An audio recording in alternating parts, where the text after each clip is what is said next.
For over 100 years, Rolex has been one of the most popular watch companies in the world. What started as a simple idea to make more accurate timepieces evolved into one of the most secretive and exclusive luxury brands. Not only did Rolex get to the top of their industry, but they did it while maintaining a James Bond level of security about their practices. So what's going on behind the laser beams, barbed wire, and 10-foot high concrete walls? Well, we don't know, but we did a bit of digging, and this is what we found out.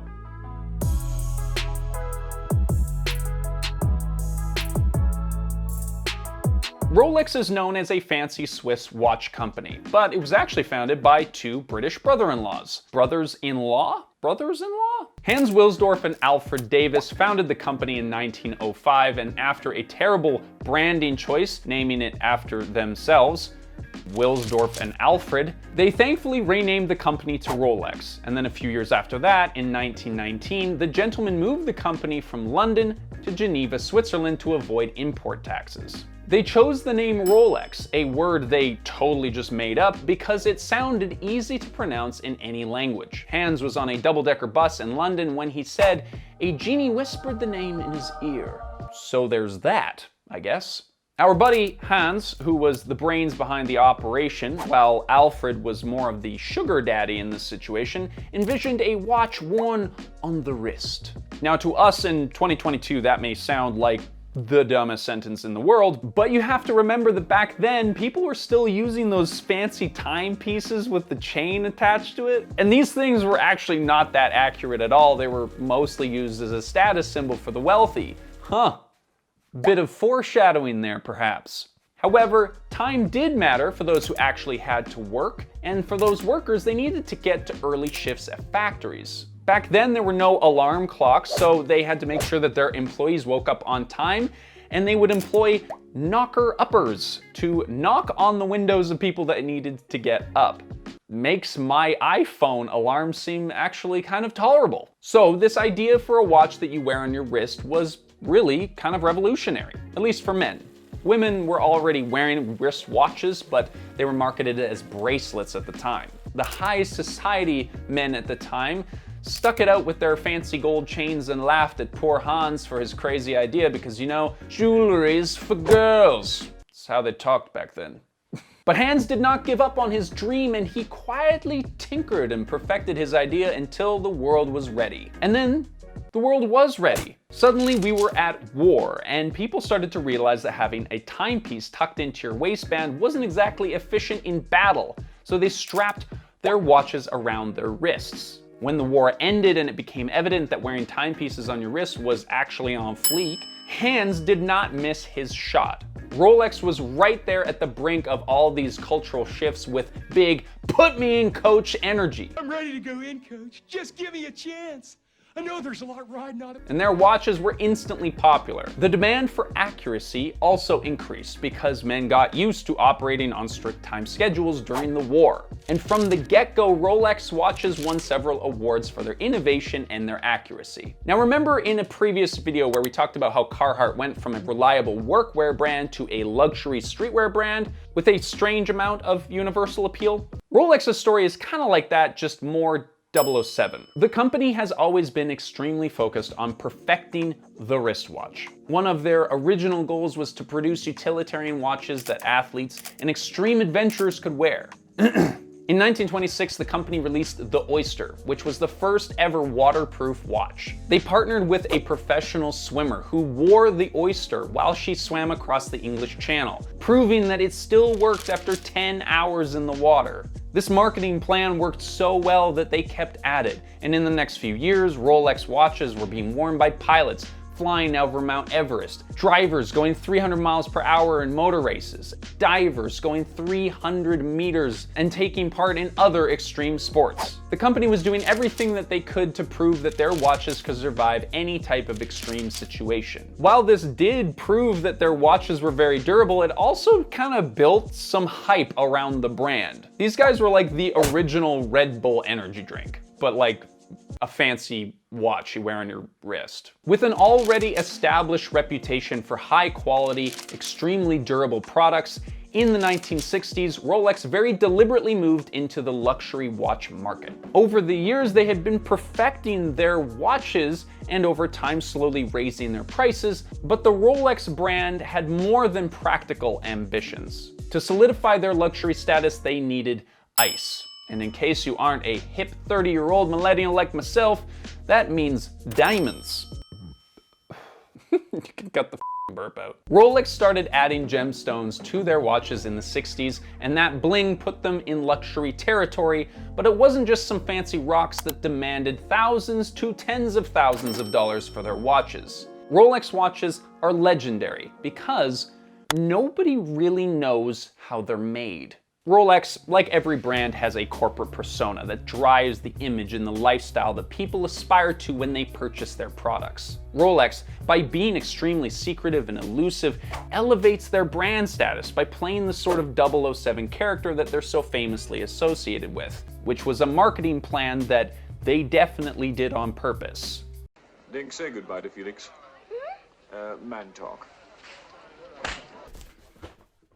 Yikes! They make all their watches in-house at their headquarters in Switzerland, which is heavily guarded and has a no photos policy. We're talking underground safes, iris scanners, heavily armored trucks, and all that other Fort Knox style shit. It sounds kinda awesome. Every single watch takes a year to make and goes through extremely rigorous testing to make sure that it's up to snuff before it can be sold.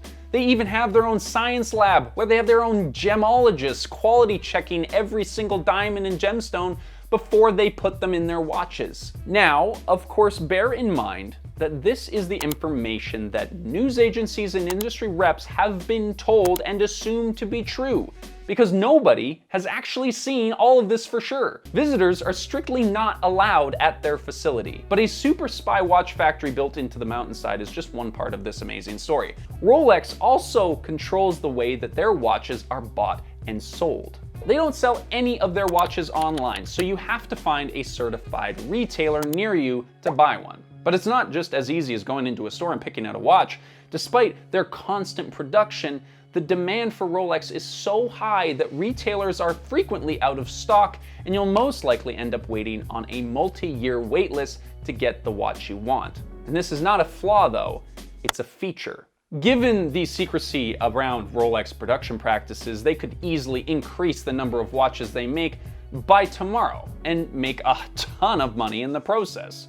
But they don't. By limiting the supply of watches that enter the market, they create scarcity, which, if you know literally any economic principle, means higher prices. This drives shoppers with big wallets to the pre-owned Rolex market, which is often more expensive. Between speculative markets due to the shortage of supply and the exclusivity of the brand, we see Rolex becoming a wearable investment. Vintage Rolexes sell for way more than their original listed price and often become wrist-worn collector's items for the wealthy, similar to having a Banksy on the wall in their mansion. But you would think, with the literal millions of dollars being spent on these watches, the influential investors would be more keen to know a bit more about the mysterious practices that they use to create them. But they're definitely not. Turns out, if people are getting rich off of stuff, they don't really give a shit how it's made. And this applies to basically everything that comes under that luxury label. If you're buying a Rolex, it's probably for 2, maybe 3 reasons. 1, you want to look rich. 2, you want to invest your money into something that will likely make you more money down the road. And 3, you needed a watch. Given those reasons, argue with me if you want, you don't really care how it's made. And in fact, knowing how it is made might actually reveal some less than desirable realities about your purchase that would affect its value negatively. So it's actually in the Rolex owner's best interest to avoid any potential issues and continue buying into the hype to solidify their investment and their public image. And we have seen this before. Every once in a while, a luxury brand gets called out, and just like when Malfoy tries to fucking kill Dumbledore, but still somehow gets to come back to Hogwarts, the punishment rarely matches the crime. Louis Vuitton was recently found out for burning their unsold bags to create a sense of exclusivity and avoid having to sell them for a discount. But despite pretty serious backlash and headlines about this controversy, people are still looking the other way and spending $5,000 on a handbag. And this brings us to Rolex's practices, which obviously we can't tell you anything about because just like the cartel, they're not exactly bringing their business plans to show and tell. Like honestly, if a Rolex exec had to do a bring your kid to work day, that poor little twerp would just end up spending 8 hours with a burlap sack over their head. Rolex uses a variety of gemstones, gold, and stainless steel in their watches, and we all know by now that mining those minerals are often linked to extreme human rights violations, not to mention the environmental harm that they cause from extraction. But since Rolex doesn't divulge any information about their mining processes, it's hard to know how bad it is. Across the board, traceability is a huge problem with Rolex materials in that it basically doesn't exist. When it comes to their gold, Rolex is very proud to let us all know that they have their own in-house gold foundry to refine their gold, which apparently makes it even higher quality somehow. But once again, we have no idea where they get their organic materials. But here's one of the things about Rolex that actually blows my mind. They're a non-profit. That's right. This is amazing. I can't freaking believe this. Back in the 1960s, Hans moved the entire business into this non-profit model. And we don't entirely know why, but this is my theory. So the whole company is technically owned by the Wilsdorf Foundation, and it owns and controls 100% of the company. Now, by definition, a nonprofit is in existence to create revenue for a particular cause. But one side benefit of the nonprofit structure is that you don't have to disclose anything about how the company works, including your financials. Now, they have a very fancy website that includes a bunch of different initiatives that they contribute to, but they don't have any details about what those initiatives do or how much money they spend to support them. Now, as a devil's advocate here, I have to say that building a business around a nonprofit structure is typically going to allow you to avoid that shareholder pressure. Basically, if you own 100% of the business and you don't have to tell anybody how it's doing financially, you can make more long-term investment decisions and build the business with more longevity in mind. And that seems to be what Rolex is doing, because they don't seem to be overly invested in making as much money as physically possible. And so far, the business seems to be doing well, despite the fact that we don't know anything about it. Now, as society seems to be constantly introduced to more terrible things that we need to care about, we want to feel like the money that we're spending is supporting companies that don't make things worse. You hate to find out that your Nespresso coffee pods are supporting child slavery. Stop! He's already dead.